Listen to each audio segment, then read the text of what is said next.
We've got a beam here. And that's where, again, if you train a computer model to say, well, hold on, how are we supporting this? Then you're good to go.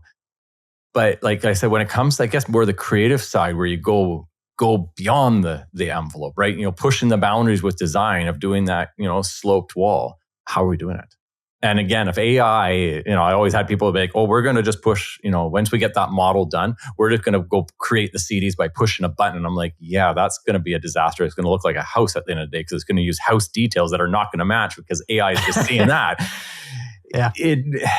It all depends on what you're feeding the beast and that stuff. What good stuff. And if you're feeding crap to it, what's going to come out the other end, right? Like it's a tough one. Like at the end of the day, you have to have the intelligence. The data component of this and the training of AI models is something that I've just been like super into lately. Yeah. And I'm loving it. Like, because like how much context can I give this tool to help me even more? I'm going to go back to like LLMs for a minute, instead of modeling platforms and things. So, like ChatGPT, like Claude, like, Perplexity, they need context. Yeah. They need context. And I think where I went wrong early on is I started treating it like it knew everything that I needed it to do automatically. What really helped me, though, is starting to look at it like it was a new employee. And what would you do with a new employee? You would train them. Yeah. You would give them information. You would make sure that they had the tools to get the job done. Yeah. But the difference is that AI doesn't forget that crap. That's right. You have to repeat it 3, 4, 5 times.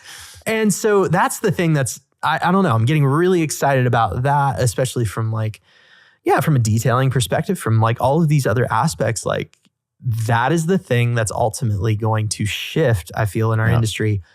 And it's going to take a minute, but I think it's coming for us maybe a little bit quicker than some of these other things have, just because of AI coming in and entering the picture and it becoming so much more accessible. I love that. We're going to have a respect for the tradition, but an absolute passion for the truth.